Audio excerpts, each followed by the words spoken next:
¿Sí? ¿Hemos presentado? Sí. Okay. ¿Se ve en presentación? Sí, ok. Ya. Entonces, como les decía, la charla, ¿cierto?, la titulé Agricultura regenerativa en sistemas ganaderos, porque es partir un poco viendo qué es la agricultura regenerativa, de dónde nace y cómo se va integrando, ¿cierto?, con los sistemas ganaderos. Lo primero que podemos, para partir, que podemos hacer es definir qué se entiende por regenerar. Y si uno va al diccionario y lee la definición en la Real Academia Española, se describe como dar nuevo ser a algo que degeneró, restablecerlo o mejorarlo, ¿ya? Y esta es la palabra que se utiliza asociada a agricultura, pensando en un enfoque para la rehabilitación de los sistemas alimentarios y agrícolas. Ese fue el primer objetivo y cómo se empezó a desarrollar este concepto de agricultura regenerativa, que tiene por objetivo aumentar la calidad y la biodiversidad en los suelos agrícolas, mientras se producen alimentos que sean nutritivos y de manera rentable. Esta bandera de lucha, digamos, esta especificación de agricultura regenerativa se adoptó por el Royal Institute en el año 1980. Ya, desde ahí parte esta definición y este concepto a utilizar. Y se hizo más conocido cuando uno de los fundadores del instituto hizo una aseveración en que dijo que al avanzar bajo la bandera de la sustentabilidad, en efecto, lo que hacíamos era continuar obstaculizando al no aceptar un objetivo que sea lo suficientemente desafiante. O sea, consideraba que la sustentabilidad era algo que todavía se podía mejorar, porque si, por ejemplo, nosotros hoy día tenemos un sistema agrícola que hemos heredado y que ya tiene un cierto grado de degradación, si aplicamos solamente conceptos de sustentabilidad, significa, ¿cierto?, mantenerlo en el tiempo para las futuras generaciones, ¿cierto? Pero no incorpora que tal vez sea necesario mejorarlos o rehabilitarlos, ¿ya? Así que de esa manera se empieza a utilizar la terminología. Él decía que en todo caso no estaba en contra de la palabra sustentable, sino que más bien prefería utilizar la palabra de agricultura regenerativa como término de cuál era el objetivo de este instituto. Si bien la agricultura regenerativa por mucho tiempo estuvo ligada exclusivamente a las producciones orgánicas, ¿ya? Y sobre todo de hortalizas, de frutales, etcétera, pero muy en el área de la agricultura propiamente tal. Pero con el cambio de los escenarios de lo que va pasando en la agricultura, se va ampliando este concepto hacia también la ganadería. ¿Y a qué me refiero con los escenarios actuales de la agricultura? Sabemos que estamos bajo un escenario de cambio climático que está afectando, ¿cierto?, que las emisiones de gases de efecto invernadero están aumentando año a año y que eso está generando, ¿cierto?, un sobrecalentamiento de todo el planeta. Cuando vemos cómo está distribuida las emisiones que se generan en los distintos sistemas productivos que tenemos los seres humanos, vemos que la agricultura aporta aproximadamente un 24% de estas emisiones, ¿ya? O sea, casi un cuarto de las emisiones son de responsabilidad de la agricultura. Si eso lo llevamos a la ganadería, la parte que le compete a la ganadería propiamente tal es el 14% de estas emisiones. Y estas emisiones están dadas por cambios de uso del suelo, ¿cierto? Cuando se van abriendo nuevos terrenos, que generalmente son de bosques, para ser incorporados a la ganadería. Tiene que ver con la huella de carbono de los sistemas productivos, de todos los insumos, por ejemplo, que se utilizan en los sistemas productivos, ¿cierto?, que tienen una huella de carbono desde el origen de donde se producen, del traslado al predio, etc. Y también las emisiones propiamente tal de los animales, ¿cierto? Los rumiantes generan mucho metano en el proceso de la rumia y por lo tanto también contribuyen de gran manera en generar mayores gases de efecto invernadero. ¿Qué ha pasado con esto, en este escenario? ¿Qué se ha planteado a nivel mundial? Se ha puesto mucho énfasis en disminuir las emisiones, ¿ya? O sea, Los países se han juntado, han hecho grandes reuniones, ¿cierto? Se han planteado el protocolo de Kioto, por ejemplo, después fue ratificado en el Acuerdo de París, de cómo cada país se iba a comprometer a reducir las emisiones. Situación que hasta la fecha no vemos. Siguen aumentando los gases de efecto invernadero, ¿cierto? El carbono en el aire sigue aumentando, por lo tanto no ha tenido mucho efecto, y también se ve que ha habido menos esfuerzo en ver qué pasa con los sumideros de carbono. O sea, cómo podemos, por un lado, claro, hay que cerrar la llave, ¿cierto? Dejar de producir emisiones, pero por otro lado también podemos captar y devolver ese carbono a sumideros. Y los principales sumideros son, por un lado, los océanos. Sin embargo, si continúan capturando mucho más CO2, tienen problemas de aumento de pH, por ejemplo, y que eso causa otros efectos.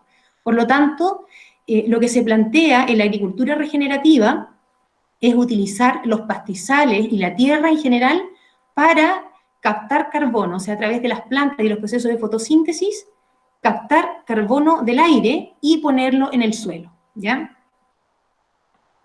Otro escenario que está afectando fuertemente a la ganadería principalmente, y aquí no salimos del macro de la agricultura, sino que nos vamos centrando un poco más en lo que es la ganadería, son movimientos veganos que han ido generándose, donde se acusa a la ganadería de maltrato animal y de prácticas moralmente inaceptables, ¿cierto? Hay todo un movimiento en que la gente no tiene un problema dietario propiamente tal, ¿cierto? No es un problema de que quieran mejorar su dieta comiendo solo vegetales, sino que hay una causa detrás y un mensaje más bien ético, ¿ya? De que en el fondo hay un abuso de los animales que se producen en condiciones que no son sanas, etc.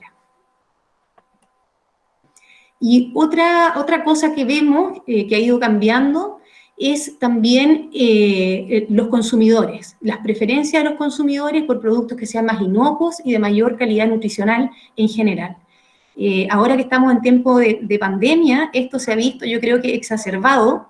Todo el mundo está preocupado de comer bien, está preocupado de informarse cómo esos alimentos afectan su sistema inmune, por ejemplo, y cada vez va a haber más preocupación. No solamente por la calidad del alimento, sino también por conocer y tener información de cómo han sido los sistemas de producción de esos alimentos. Bueno, ya había dicho la calidad nutritiva que tienen, por ejemplo, no sé, cuál es el balance de omega 3, por ejemplo, o de algunos otros ácidos grasos que son importantes. También quieren conocer la trazabilidad, es decir, desde que un producto sale desde un campo, hasta los proveedores, ¿cierto? Luego los distribuidores, los minoristas, y hasta que llega al supermercado, o sea, poder conocer la cadena completa de qué fue pasando con ese alimento, y también están muy interesados en poder identificar sistemas de sellos o de certificación que acrediten una calidad diferente, o sea, que son productos, por ejemplo, producidos solo a pasto, o que vienen de una estancia y tienen una familia detrás, etc. Todas estas cosas van a ir cobrando cada vez más relevancia.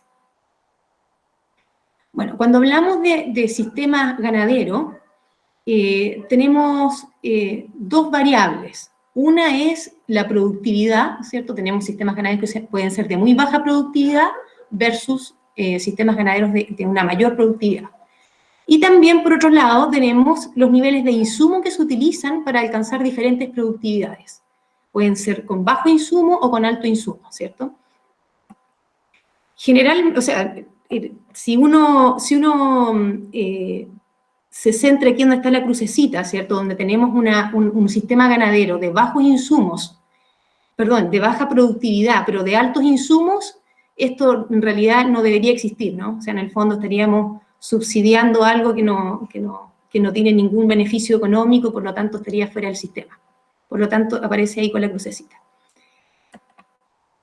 Cuando tenemos sistemas que son de baja productividad, pero tienen además niveles de insumos bajos, en general los hemos definido como sistemas de ganadería extensiva, ¿ya? Que ya todos conocemos aquí en la región también, son muy, yo diría que eso es lo más común, la forma más habitual de hacer ganadería, ¿cierto? Si bien tienen baja productividad, pero también se utilizan bastante bajos insumos. Si queremos dar el salto productivo, lo que hemos aprendido, ¿cierto?, es para ir intensificando esta ganadería. Y el concepto que tenemos de intensificación de ganadería muchas veces está ligada a un aumento en los niveles de insumo, ¿cierto? O sea, ponerle algo al campo para poder sacarle más al campo. Y si esto lo llevamos al caso más extremo, ¿cierto?, de intensificación y de uso de insumos, tenemos una ganadería industrial muy similar a la producción de pollos o de cerdo, ¿cierto?, donde los animales están bajo un feedlot y no tienen posibilidad de salir, sino que les llevan el alimento, ¿cierto?, una dieta que se hace ahí con el computador para balancear la proteína, la energía, etcétera, ¿cierto? Y los animales lo único que hacen es comer y engordar. Este es más o menos el esquema tradicional que conocemos de agricultura tradicional.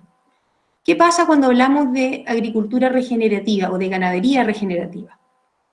Lo que se busca aquí o lo que se propone es tener sistemas que sean altamente productivos, pero con muy bajos insumos, ¿ya? Y aquí, bueno, más adelante vamos a ver, que también puse cuáles son las críticas que se hacen a los sistemas regenerativos, porque la verdad que esto es como un cambio de paradigma. O sea, tenemos una manera de pensar y ver en la que hemos aprendido agronomía en las universidades, etcétera, que va por la primera línea que les mostré, y no hemos pensado que tal vez sea posible dar este otro salto. O sea, tener buena productividad, pero con menores niveles de insumo. Y aquí les quiero mostrar un gráfico que a mí me gusta mucho, lo he usado harto en hartas presentaciones últimamente, porque son datos reales de investigadores brasileros que trabajan con campos naturales, ¿ya? Y ellos lo que hicieron es generar este gráfico que por un lado tiene la productividad del sistema, que está dado por kilos de peso vivo por hectárea al año, versus niveles de intensificación. Y después este es un grupo bastante multidisciplinario, ellos se dieron cuenta de que apenas partieron con su trabajo, que partieron pensando los insumos inicialmente. Pero se dieron cuenta de que había todo un área de mejora en los rendimientos que en realidad no tenía nada que ver con los insumos, sino con la tecnología de los procesos. ¿Y qué significa tecnología de procesos?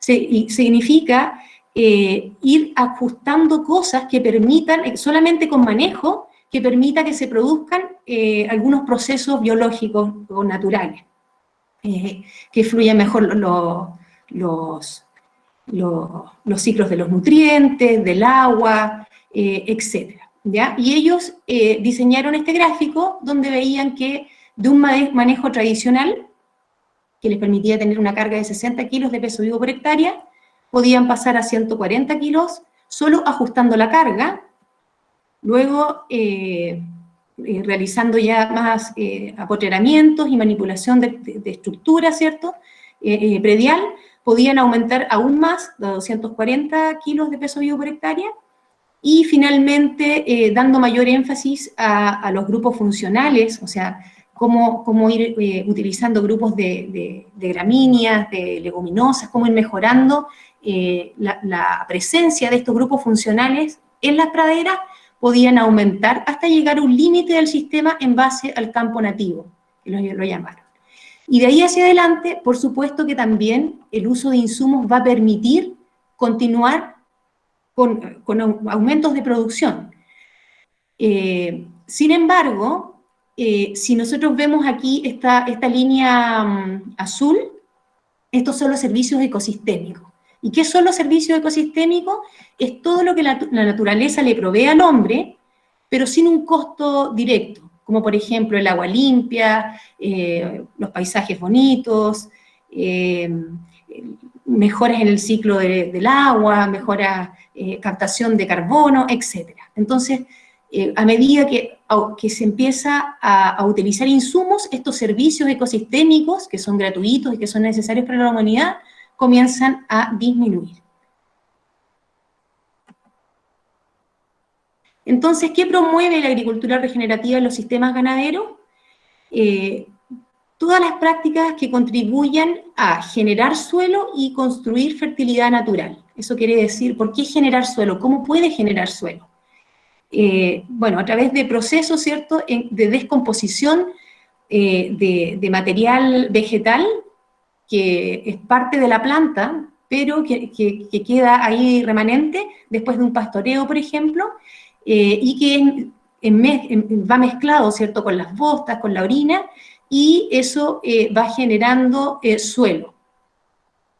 Y también contribuir a la fertilidad natural, mejorando lo que pasa debajo del suelo con los microorganismos, o sea, dándole facilidades a todos los microorganismos que degradan estos materiales orgánicos, que forman materia orgánica y que forman humus, que es mucho más estable en el tiempo.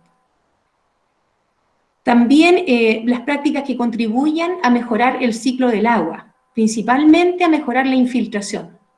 Esto quiere decir que el agua que cae en un lugar, el agua lluvia que cae en un lugar, se pueda mantener por mayor tiempo en ese suelo, antes de ser, ¿cierto?, de seguir su cauce, ¿cierto?, hasta hacia las napas o generar escorrentía superficial, etc. Otro aspecto al que se busca lograr es aumentar la biodiversidad, pero no solo la biodiversidad de las plantas o de la pradera, si es que también incluye eso, ¿cierto?, que la pradera sea lo más polifítica posible, pero también aumentar la biodiversidad de los microorganismos que están bajo el suelo, ¿ya? Que haya mucha colonización de micro y macroorganismos, ¿cierto?, de insectos, incluso de fauna. También promueve el aumento de la biodiversidad de los sistemas ganaderos que uno implementa en un mismo territorio, o sea, asociar diferentes especies, por ejemplo, tener tanto bovinos como vinos, combinación con a lo mejor pollos, etc.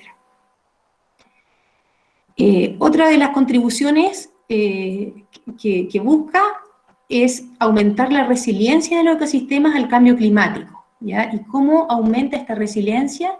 Bueno, también está muy ligado a lo que acaba de decir de la biodiversidad, ¿cierto? Si tenemos praderas que son más complejas, con mayor cantidad y tipos de plantas, es mucho más probable que en condiciones de climas extremos, como sequías prolongadas o años muy húmedos, haya una mayor facilidad y que algún grupo de estas plantas funcionales, ¿cierto?, se adapte a esa situación y por lo tanto tengas una respuesta mucho mejor. También ampliar los servicios ecosistémicos en general. Yo les decía, ¿cierto?, los servicios ecosistémicos son todo lo que la naturaleza nos provee al ser humano, pero sin un costo directo. Como por ejemplo el secuestro de carbono, fundamental en todo lo que es agricultura regenerativa. También promover el bienestar animal, promover un trato justo y equitativo para todos los sectores involucrados. O sea, también involucra, ¿cierto?, a la parte animal y también a las personas y a toda la cadena que trabaja en esto. ¿Y qué es la ganadería regenerativa? ¿O en qué cosas más o menos se basa? ¿Cómo entendemos que estamos frente a una ganadería regenerativa y no a una tradicional? Bueno, lo primero es que en estos sistemas se imita la naturaleza, ¿ya? Por lo tanto, se trata de generar nuevas maneras de relacionarse con la naturaleza que permitan dejar de luchar contra ella para empezar a trabajar en alianza con ella, ¿ya? Hay una imitación de lo que hace la naturaleza. Aquí hay que entender que las praderas y los herbívoros coevolucionaron hace millones de años juntos, por lo tanto hay todo un desarrollo que se fue produciendo en conjunto, y no solamente de las plantas con el animal, sino también con el suelo, con los microorganismos, etc. Por lo tanto, es muy difícil que con técnicas, que solo con tecnología podamos pensar en que tenemos que desarmar eso para proponer nuestros propios sistemas. Así lo plantea la agricultura regenerativa. Y la idea es crear un sistema agrícola que funcione en armonía con la naturaleza para mejorar la calidad de vida de cada criatura que está involucrada. Esto quiere decir que hay una visión holística del sistema y no reduccionista. Entonces, por lo tanto, cuando uno hace una intervención, tiene que entender que esa intervención no va directo hacia el objetivo que uno se fijó, sino que puede tener consecuencias mucho más amplias en otros microorganismos. Por ejemplo, si uno aplica urea para mejorar, ¿cierto?, la nutrición de una planta, tiene que entender que también eso va a tener un efecto en las bacterias fijadoras de nitrógeno, ¿cierto?, o le va a disminuir la competencia a los grupos de leguminosa, por lo tanto van a empezar a disminuir. Si hay menos leguminosas, a lo mejor van a haber menos flores que son polinizadas por insectos específicos, etcétera, etcétera. Otro ejemplo que me gusta mucho mencionar, porque es un estudio que hicimos en INEA, tiene que ver con los escarabajos estercoleros, por ejemplo, que frente a algunos manejos que realizamos, sin darnos cuenta los estamos afectando, siendo que son unos tremendos aliados en la incorporación de las bostas al suelo. Como yo les contaba, yo soy de Coyhaique, y cuando nosotros éramos chicos, salir a los potreros en el verano era encontrarse con millones de escarabajos estercoleros, o sea, en una bosta uno encontraba, no sé, 30, 40 de estos bichitos. Sí, pero hoy en día uno ve que eso ha disminuido enormemente. En un estudio que se hizo en INEA hace un par de años, ¿cierto?, que terminó en 2014, pudimos constatar que algunas prácticas como el uso de la rastra de goma, a salidas de invierno principalmente, para distribuir, ¿cierto?, mejor las bostas, afectaba a las poblaciones de escarabajos estercoleros. Y sobre todo vimos que el uso o el control químico de parásitos en el ganado también tenía un efecto bastante importante en la disminución de esta población, porque la mayoría de los químicos que se utilizan, como la ivermectina, es resistente al digestivo y queda activa en la feca. Entonces, cuando el escarabajo utiliza la feca para construir las crotovinas, que son donde depositan el huevo para que se forme la larva, ese material, ¿cierto?, tiene un efecto sobre la sobrevivencia de las larvas, y por lo tanto disminuye la población de escarabajos. Bueno, habíamos dicho, ¿cierto?, por lo tanto, que la idea es poder imitar a la naturaleza, que tiene un bajo o nulo nivel de insumos. Esa es otra de las cosas en las que se basan. Yo aquí cité a Pablo Borrelli, porque mucho de esto, de lo que estoy presentando, son cosas que aprendí en presentaciones que él ha dado. Bueno, respecto al bajo o nulo nivel de insumos, la idea, ¿cierto?, es poder disminuir. No es necesario, ¿cierto?, retirarlos al 100%, pero sí tratar de disminuir hasta quedarnos con un nivel que sea lo mínimo para que todavía funcione todo bien, ¿ya? Y en general, a medida que uno va conociendo más los sistemas, puede irse haciendo menos dependiente de los insumos. Pero también no todo, ¿cierto?, es solamente ecología, sino que también tiene que generar rentabilidad y al mismo tiempo que va aumentando el capital biológico y social, ¿ya? O sea, tienen que ser sistemas que sean rentables, pero que permitan ir construyendo, como ya les decía, mejores suelos más saludables y también que tenga algún efecto social. O sea, lo que plantea en la ganadería regenerativa, y creo que también en general la agricultura regenerativa, es reencantar a la gente para que vuelva al campo con un objetivo de vida y con una manera diferente de hacer las cosas. Otra de las características de estos sistemas ganaderos regenerativos es la capacidad de generar servicios ambientales, pero más allá de que solo sean ambientales, que también van a poder ser comercializados en los mercados en el futuro. Ya hay países que son líderes en generar bonos de carbono por las explotaciones que pueden asegurar en el fondo que están captando carbono y movilizándolo.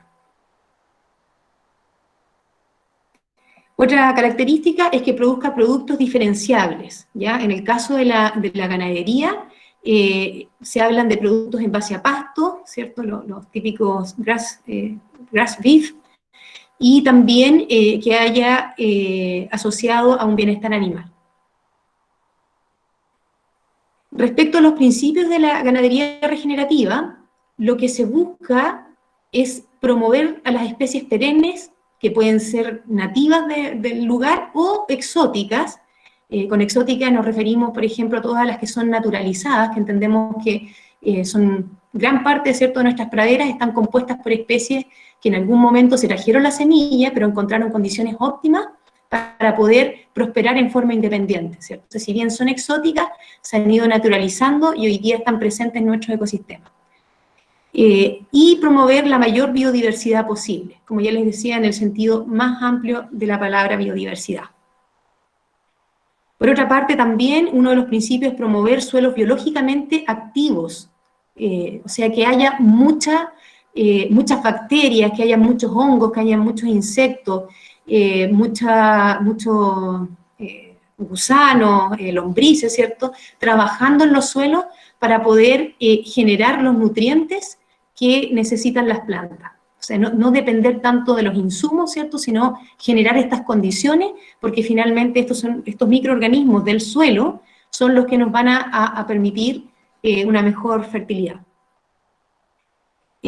También busca incorporar árboles en los paisajes productivos, ya sean sistemas silvoagropecuarios o incorporación de árboles como en algunos sectores, como cortinas cortaviento, etcétera, o sectores de bosquete, pero de alguna manera también ir incorporando los árboles dentro del paisaje.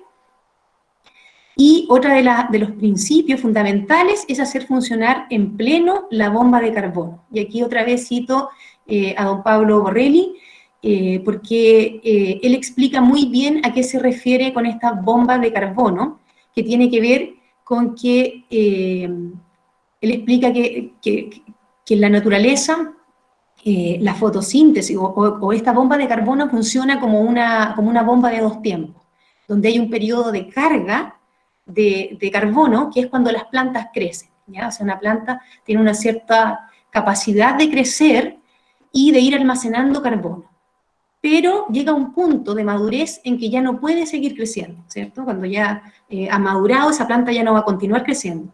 Por lo tanto, hay que descargar la bomba para que pueda funcionar. Y él propone que cómo se descarga esta bomba es a través de los herbívoros que van a pastorear pastos para que pueda volver, ¿cierto?, a la fase 1 de llenado de la bomba. Y ahí explica muy bien qué es lo que pasa debajo del suelo cuando una planta es pastoreada, que lo vamos a ver también un poquitito más adelante. Bueno, la agricultura regenerativa se relaciona con varias disciplinas o sistemas de producción, seguramente ustedes lo han escuchado. O sea, cuando uno habla de agricultura regenerativa, enseguida se le viene a la cabeza, ¿cierto?, todos los sistemas agroecológicos, los sistemas de agroforestería, las restauraciones ecológicas, la agricultura biointensiva, la agricultura del carbón, permacultura, producción orgánica, el diseño de líneas keyline, y también estas tres que tengo aquí marcadas con rojo, que son el pastoreo rotacional Guasán, pastoreo de ultra alta densidad, y el manejo holístico con su pastoreo planificado adaptativo.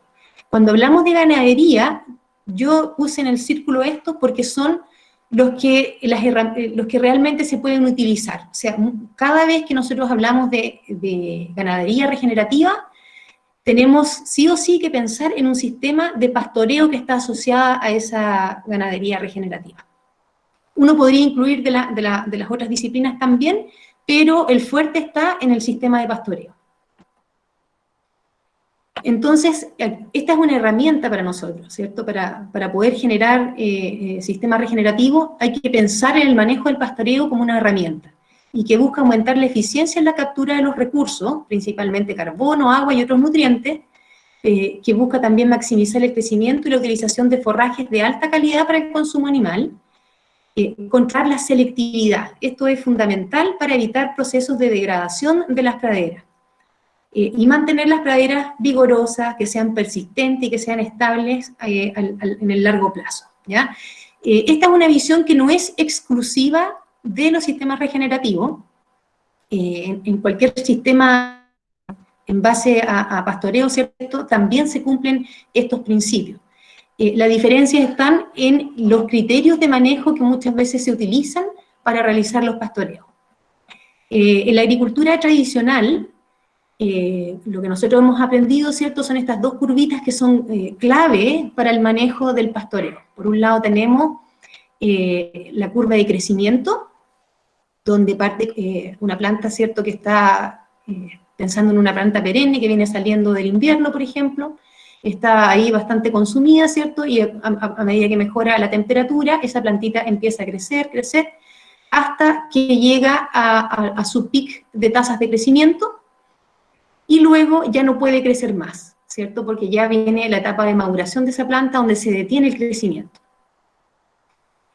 Y por otro lado conocemos o relacionamos mucho esta curva con la curva del valor nutricional del pasto en las diferentes etapas. Entonces, lo que hemos visto es que en los niveles iniciales, entre más tierno es el pasto, mejor es su calidad o su valor nutritivo, ¿cierto? Y a medida que se acerca al periodo de madurez, esa calidad empieza a disminuir fuertemente.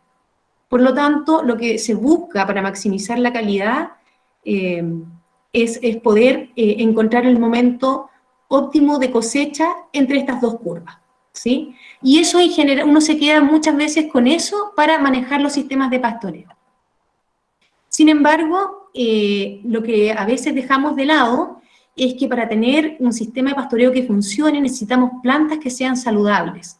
Y para que las plantas sean realmente saludables, no solamente es importante lo que está pasando arriba, sino que también tenemos que entender qué pasa debajo, ¿ya? Y cuál es el efecto, ¿cierto?, de el pastoreo sobre las raíces, cómo ellas responden a estos disturbios.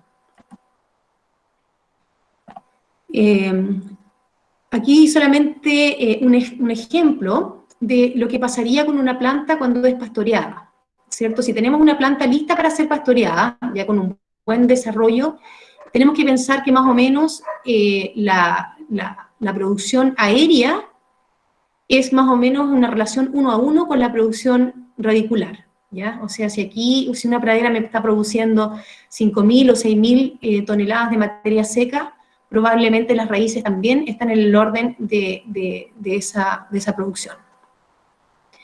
Cuando una planta que está con un buen desarrollo, ¿cierto?, bien vigorosa, es pastoreada, la planta, la mayoría de las hojas fueron consumidas, por lo tanto la planta no puede obtener energía solar, que es la que necesita para el crecimiento, ¿cierto? O sea, esa planta está sin sus placas solares, que son las hojas, por lo tanto no puede realizar procesos de fotosíntesis.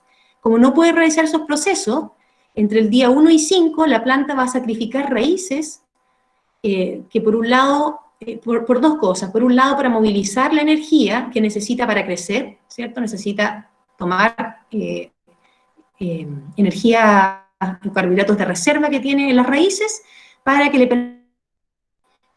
Pero por otro lado también no es capaz de mantener todo ese sistema radicular tan grande, ¿ya? Porque ahí igual hay células que respiran, etcétera, y no es capaz de mantenerlo, por lo tanto también hay una proporción de las raíces que se desprenden o que mueren, ya que la planta va eliminando. Y todas esas raíces, la idea es que puedan ser utilizadas por todos los microorganismos que son descomponedores y de esa manera poder ir formando suelo, o ir formando humus, ¿cierto?, y ir capturando carbón. Bueno, entre el día 5 y 10 las hojas están comenzando a crecer a partir de energía de las raíces. ¿Qué pasa si ahora los animales retornan? La planta será sobrepastoreada, ¿cierto? Porque todavía no ha logrado reponer sus raíces como era inicialmente, ¿ya? Lo mismo acá, todavía, este era un estudio que el día 20 ellos comprobaron que todavía, a pesar de que ya tenían buena cantidad de acumulación de biomasa en la parte aérea, las raíces no han recuperado toda su capacidad. Por lo tanto, nuevamente, entrar aquí con pastoreo sería, en el fondo, hacer trabajar la bomba bastante más rápido y con menor eficiencia. Por otro lado, también siempre que se habla de agricultura regenerativa, hay que ver qué es lo que es el sobrepastoreo. ¿Cuándo estamos hablando de sobrepastoreo? El sobrepastoreo se produce cuando las plantas están expuestas a pastoreos intensivos en forma constante o sin un periodo suficiente de recuperación. O sea que hay dos cosas. Una es que sea muy intenso, ¿cierto? Pero sobre todo que sea permanente. Eso significa que sea constante, ¿cierto? O sea, en el fondo la planta no alcanza a cumplir con los pasos que veíamos en el diagrama anterior. Las praderas sobrepastoreadas es aquella que crece a partir de las reservas más que la energía solar. O sea, está funcionando siempre extrayendo lo poco que alcanzó a acumular en las reservas, ¿cierto? En las raíces, y por lo tanto son plantas que no van a generar una profundización de sus raíces, ¿cierto? Una biomasa muy grande en raíces. ¿Y cuáles son los efectos de este sobrepastoreo? El primero es el agotamiento de las plantas más nobles.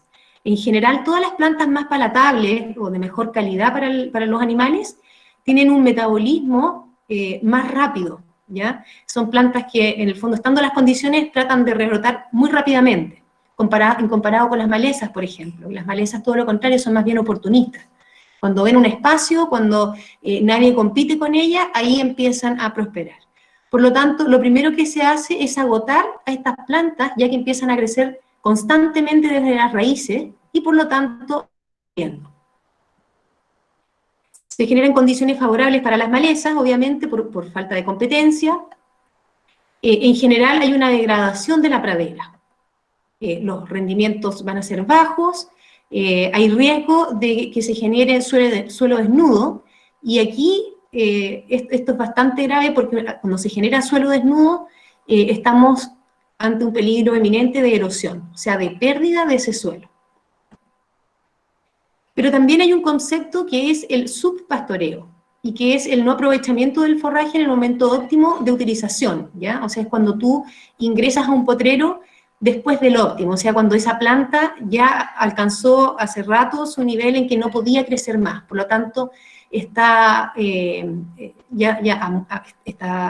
cumplió su ciclo y se está oxidando, ¿ya? Por lo tanto, ese tipo de plantas, como las que se ve aquí al fondo, tampoco funcionan bien en la bomba de carbono, porque ya no están captando carbono. Llegaron al tope de lo que podían captar, y como no se descargó con un pastoreo, el momento óptimo, esas plantas dejaron de trabajar.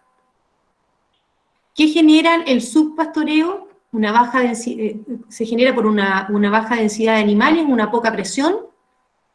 Lo que pasa es un aumento de selectividad por las especies nobles, o sea, no hay competencia entre los animales, por lo tanto, ellos pueden perfectamente elegir solo las plantas que les gustan, que son más palatables.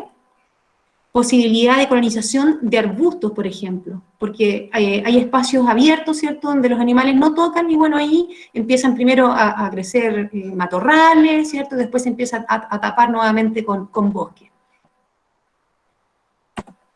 Sobrepastoreo en algunas áreas y subpastoreo en otras, por lo que les decía de la selectividad, ¿cierto? Los animales prefieren comer donde ya comieron, porque ese pasto es de mejor calidad, y van dejando de lado sectores que no fueron pastoreados. Por lo tanto, en un mismo potrero se producen áreas que están pastoreadas y otras que están subpastoreadas.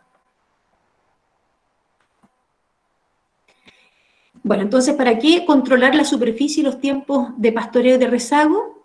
Lo que se busca con esto es permitir la recuperación de las praderas antes de volver a ser cosechadas, o sea, que hay un tiempo, que se respete el tiempo en que las plantas recuperan los carbohidratos de reserva, por un lado, y tienen un desarrollo suficiente de biomasa aérea, pero también radicular. Así se busca la persistencia de la pradera en el tiempo, ¿cierto? Son praderas que van a ser mucho más persistentes y que incluso van a empezar a aparecer especies que son más nobles.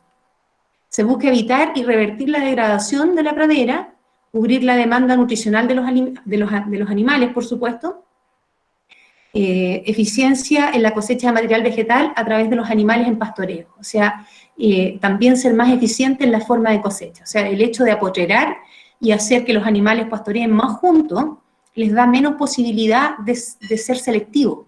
Hay más competencia entre ellos, por lo tanto el comportamiento de ingesta es diferente a los sistemas extensivos, ¿ya? En estos sistemas ellos comen todo lo que encuentran, y si no me creen, aquí hay un ejemplo.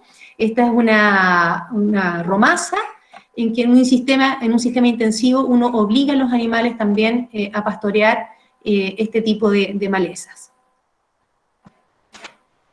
¿Cuáles son los errores más frecuentes que se mencionan en los sistemas o en la implementación de sistemas de agricultura regenerativa?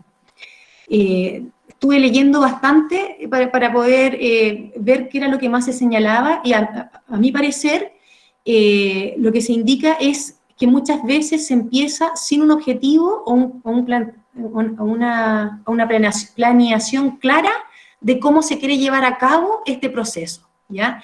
Sobre todo en la parte del pastoreo. O sea, dicen, ya no voy a hacer pastoreo rotativo, pero en realidad no hay una planificación o un sistema que te permita realizarlo, por lo tanto, a mitad de andar, en realidad ya no te funciona. Por otro lado está la falta de monitoreo de lo que está pasando en los potreros. Cuando uno habla de estos procesos, de mejorar los procesos tecnológicos antes de aplicar insumos, aquí significa aplicar conocimientos y estar encima de lo que está pasando en la pradera, estar al tanto de todo lo que ocurre. Por lo tanto, la falta de monitoreo no te va a permitir estar informando tu sistema y generando un sistema que sea adaptativo y flexible. Por otro lado, muchas veces se pone énfasis en los rendimientos individuales de los animales. O sea, queremos saber cuánto están ganando, cuántos kilos ganan por día, ¿cierto? Si son 200 gramos, si son 500, mi objetivo es 800. Entonces, para lograr esos objetivos, se recurren a alimentación externa, etc. Pero lo que tenemos que pensar, si bien es una buena medida, también tenemos que pensar qué pasa con la productividad por hectárea, ¿ya? Y la rentabilidad por hectárea. Entonces, muchas veces el énfasis está puesto en otra cosa.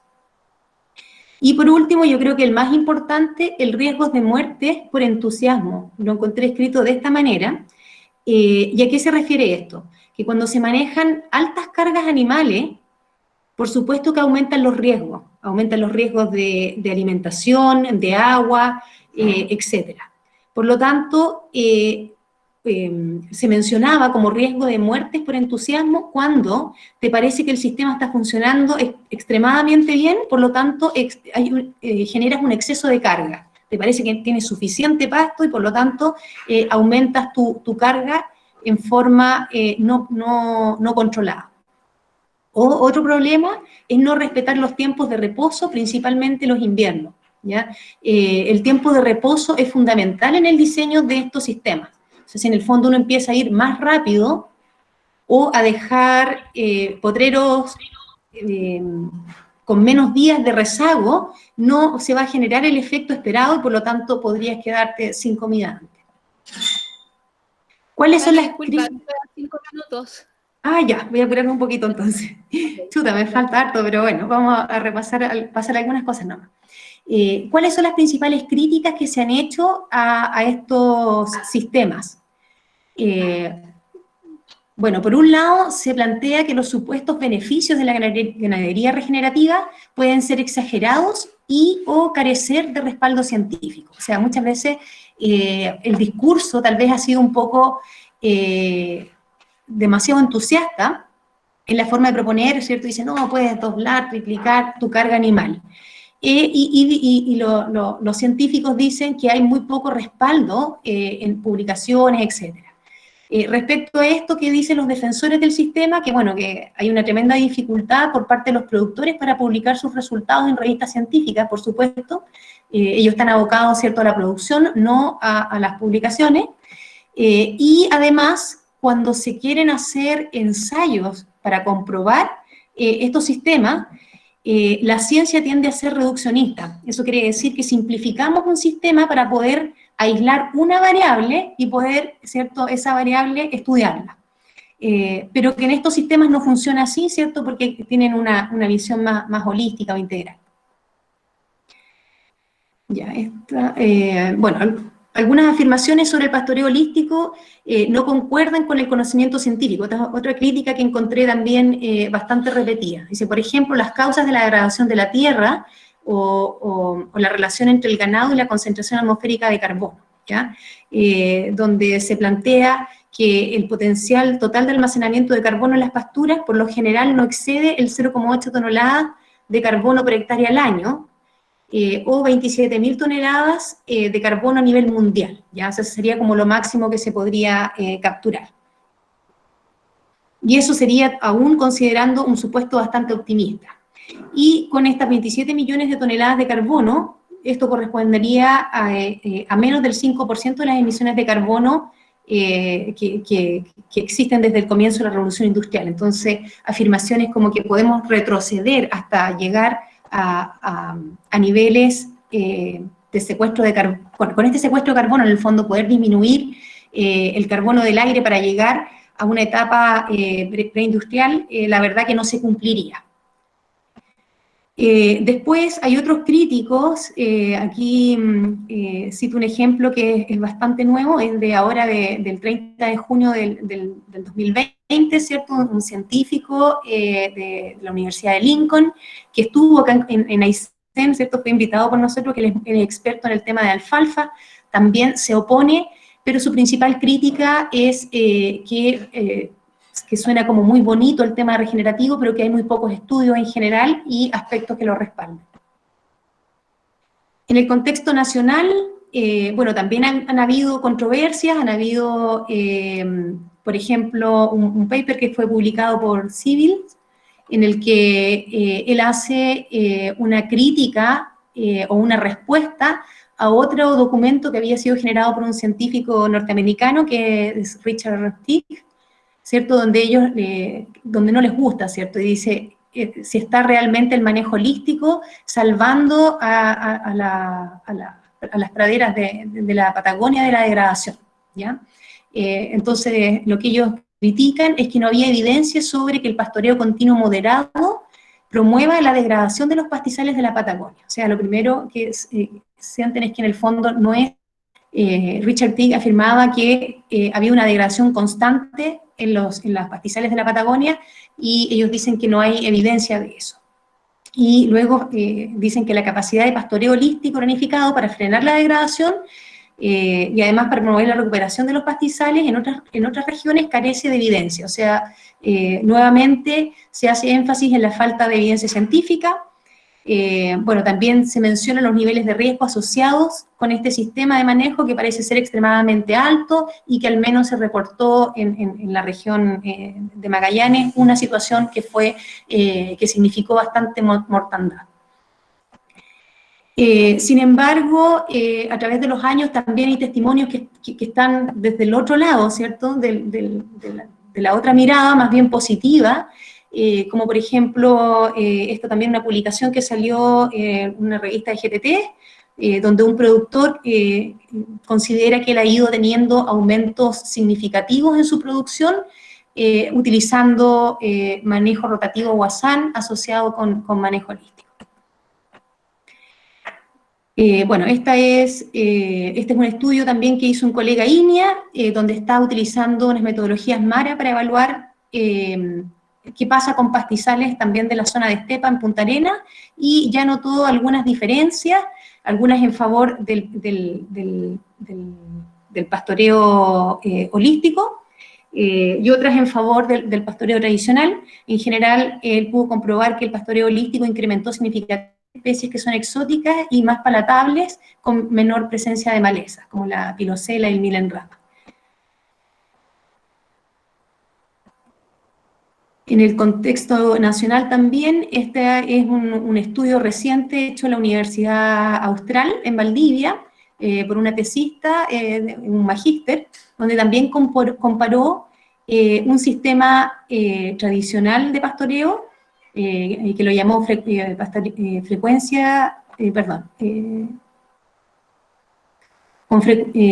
e intensidad intermedia, así llamado ese sistema de pastoreo, versus un pastoreo de baja frecuencia y alta intensidad, que sería un modelo regenerativo, ¿ya? Y también encontró algunas diferencias pero la mayoría de estos estudios tienen limitantes en el tiempo de estudio y en el número de muestras que son utilizadas para evaluar.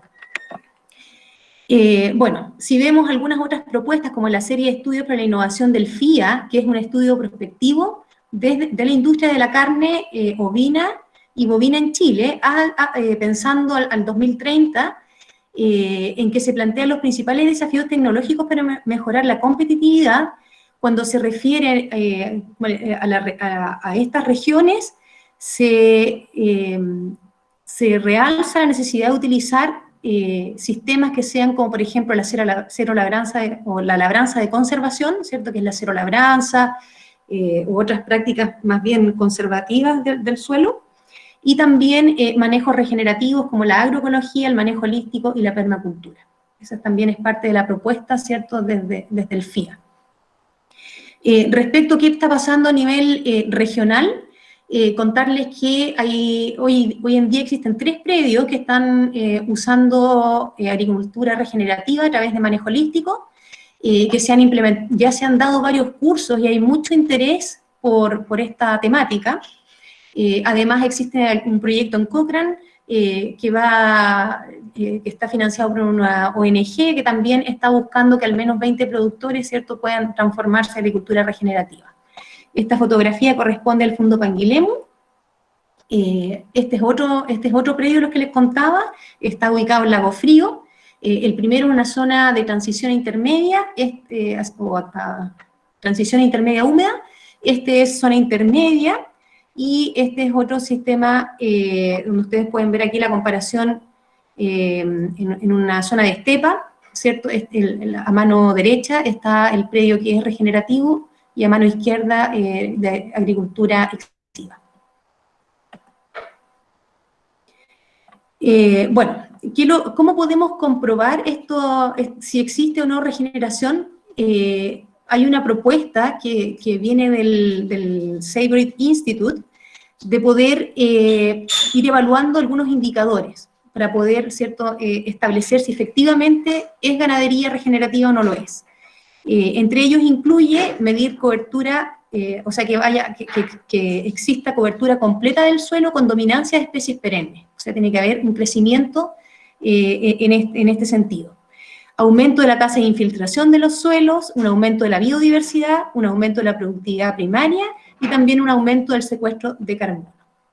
Y para eso ellos han diseñado un sistema de evaluación que se llama Ecological Outcome Verification, y que pretende dar un sello para que los productores puedan vender sus productos y poder hacer el link con mercados específicos, ¿cierto?, que requieran productos que sean más sustentables con el medio ambiente.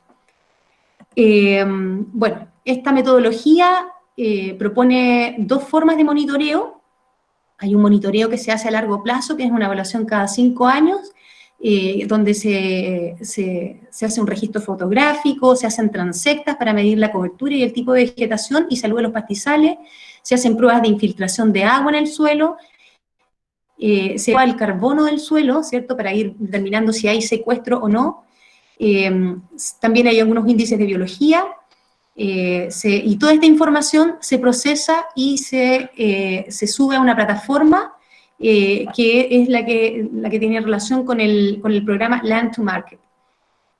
Y después de 3 años en que un productor va acreditando que efectivamente va mejorando su índice general, ¿cierto?, puede recibir un sello para comercializar en estos mercados.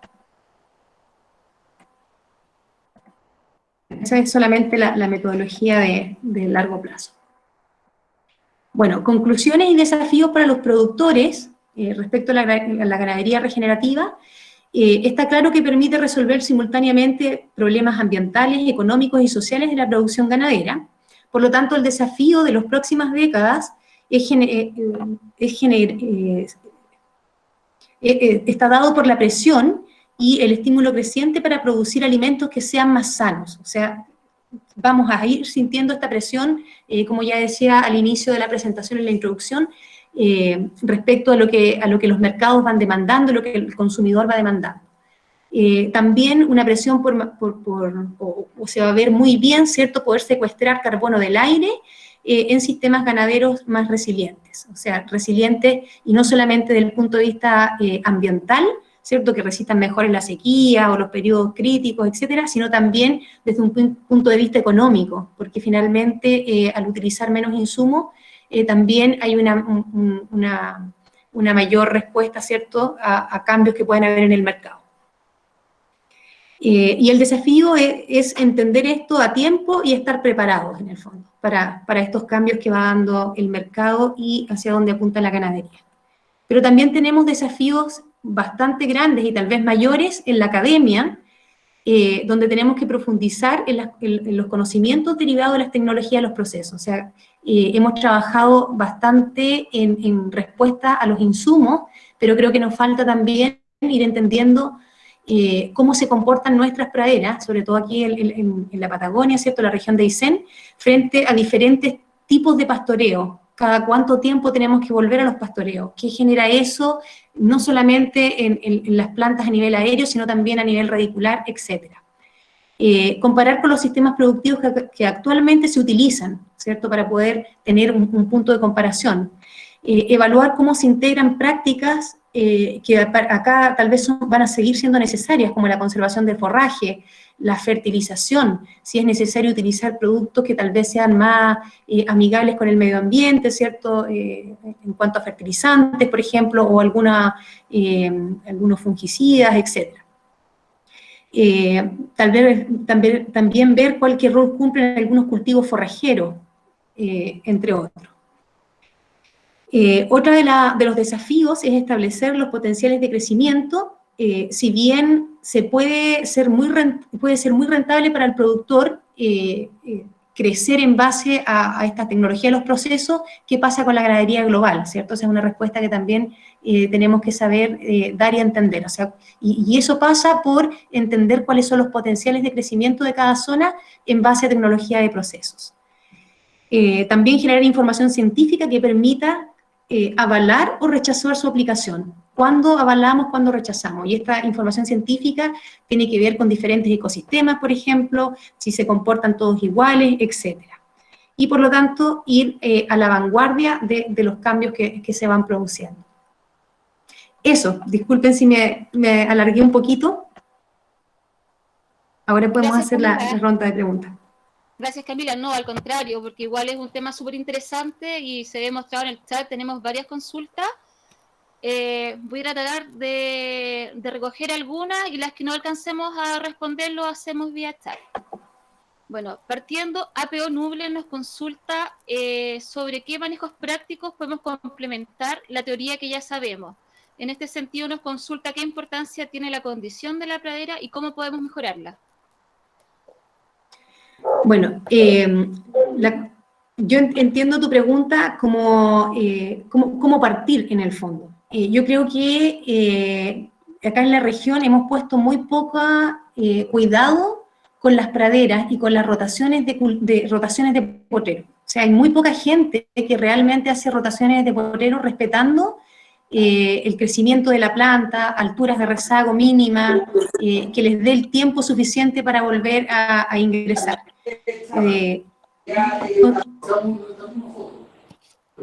Concentrándonos en lo primero es en el fondo mejorar los sistemas de pastoreo. Perfecto, Cami. Mira, Antonio nos consulta si al tener más variedad de especies y si al aumentar la productividad esto puede aumentar las plagas y por ende el uso de pesticidas. ¿Qué consejos básicos permitirían una biodiversidad limpia? Si al aumentar las especies de la pradera. Claro, aumentamos la productividad y por ende esto puede fomentar el aumento de plagas. En este sentido, ¿qué consejo podríamos dar para tener una biodiversidad que sea más limpia, evitando el uso de pesticidas y cosas así? Sí, en general, cuando uno habla de aumentar la biodiversidad, ya sea, por ejemplo, de las especies de la pradera, se produce el efecto contrario. O sea, en general, las plagas son específicas a algunas plantas, por ejemplo. Por lo tanto, cuando tú tienes un monocultivo, es más probable que tengas una mayor incidencia de plagas. Entonces, justamente una forma de disminuir la incidencia de plagas es tener praderas que sean más polifíticas. Y además, generar sistemas que sean más equilibrados. Eso quiere decir que, por ejemplo, estén presentes los depredadores de esas plagas. No sé, por ejemplo, si tiene gusano blanco. El gusano blanco aparece principalmente en potreros que son altos en gramíneas, por ejemplo, ¿ya? Porque le gusta mucho las vallicas, ¿ya? Entonces, si tú tienes una pradera casi monocultivo de vallica, lo más probable es que tengas mayor incidencia del gusano blanco. Y si además tú aplicas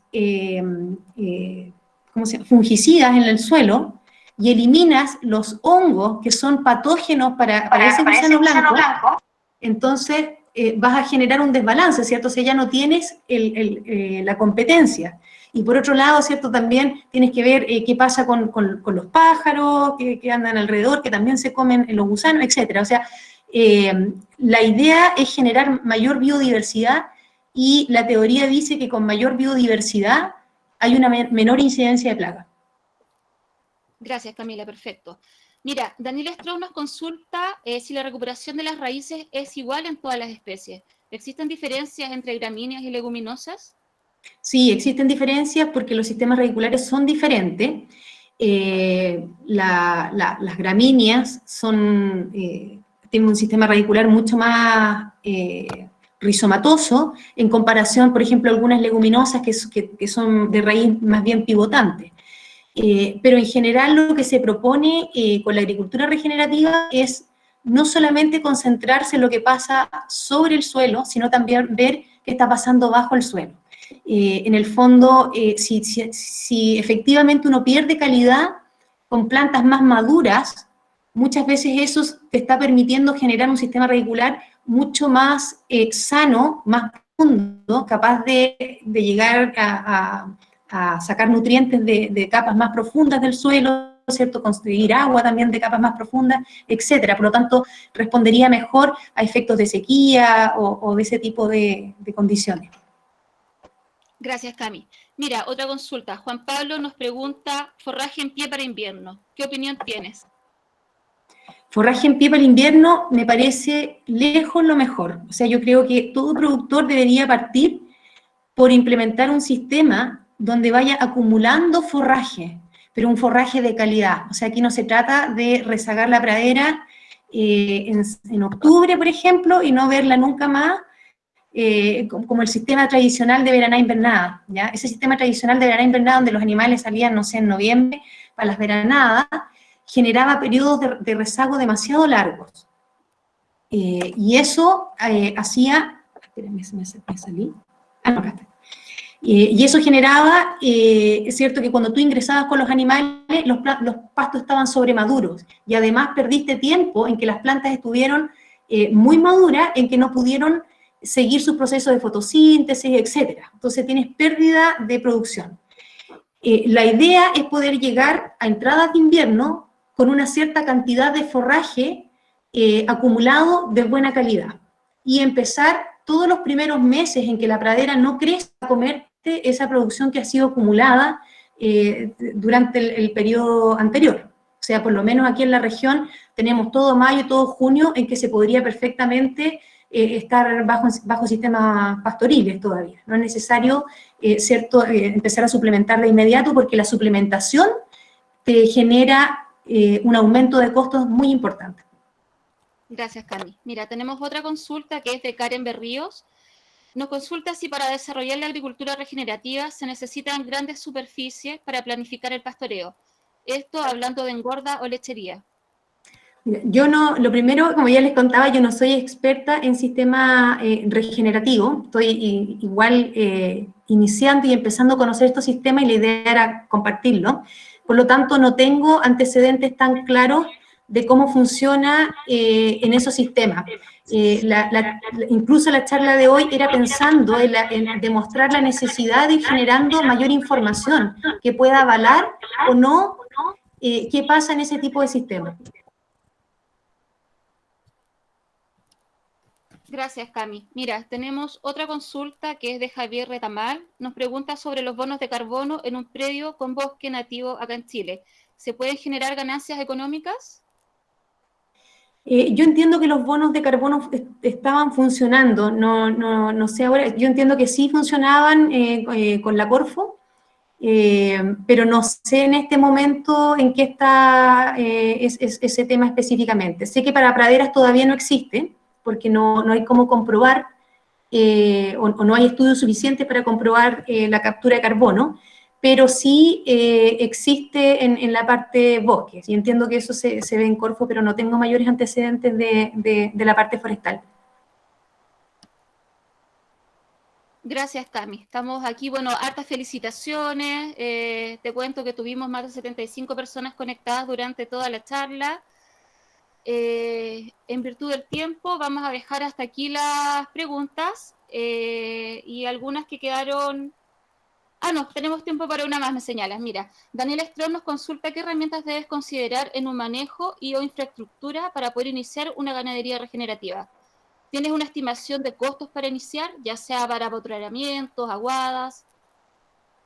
No tengo esa información, porque lo que se plantea inicialmente es que cualquier persona podría iniciar un sistema regenerativo si empieza a hacer rotaciones. O sea, lo mínimo que necesitas son 2 potreros, y el compromiso en el fondo de que vas a ir planificándote para ir aumentando ese número de potreros.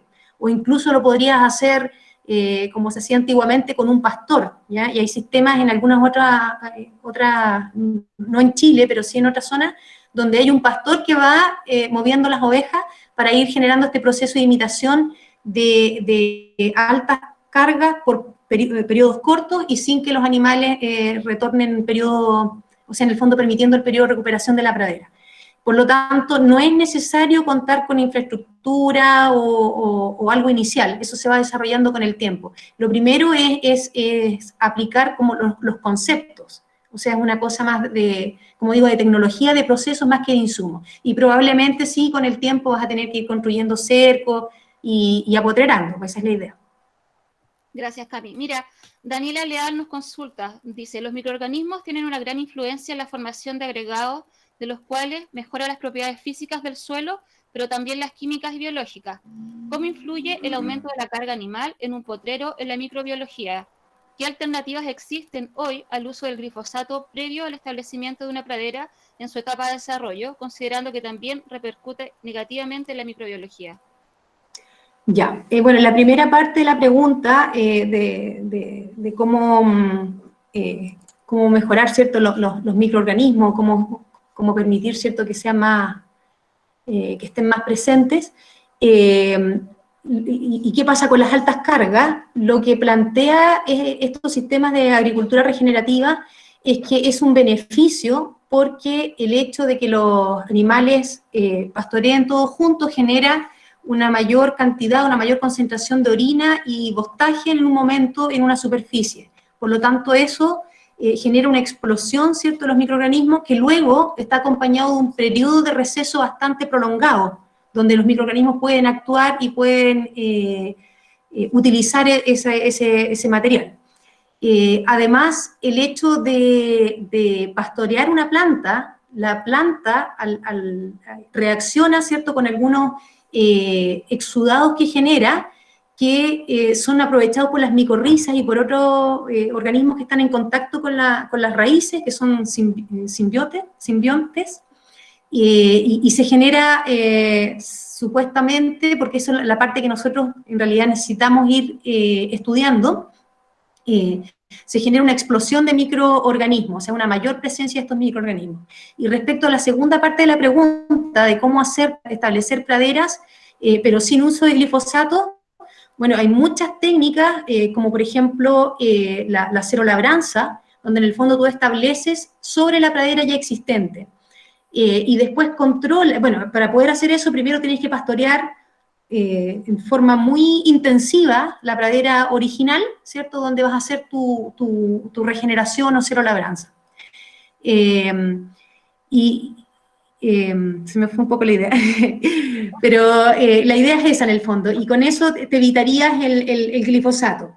Y después, si te aparecen malezas que son persistentes, la idea es poder irlas controlando mediante el pastoreo. Gracias, Cami. Mira, Sebastián Morales nos consulta qué manejos propone el sistema como alternativas para poder ir disminuyendo la dependencia de insumos externos, principalmente los fertilizantes u otros. Sí, bueno, en el fondo lo que plantea este tipo de sistema es que la naturaleza funcione a favor de lo que te proveerían los insumos. En el fondo, que con los tiempos de rezago y con las mejoras del pastoreo, vaya generando suelos que sean biológicamente más activos y por lo tanto con mayor capacidad de fijar nitrógeno atmosférico, por ejemplo, de liberar fósforo, ¿cierto? Hay bacterias que pueden liberar fósforo que está altamente retenido, que no es soluble, irlo solubilizando, etcétera. Entonces, todo tiene que ver con que haya un suelo más vivo y más rico en microorganismos. Gracias, Camila. Vamos a dejar las preguntas a ti. Te agradezco enormemente tu exposición. Todas las consultas fue muy dinámico, muy participativo. También aprovecho de invitarlos para el próximo miércoles a esta misma hora, a las 5:30 de la tarde. Vamos a tener la charla a cargo de don Cristian Hepp, la cual se titula Efectos del ambiente de la recría y engorda invernal sobre el comportamiento productivo animal. Muchas gracias a todos, gracias por su participación y nos vemos el próximo miércoles. Muchas gracias a todos, les agradezco enormemente la participación. Creo que es un tema en el que tenemos que seguir indagando y como planteé al final, ¿cierto? Nos quedan muchos desafíos. Así que muchas gracias. Gracias, Camila.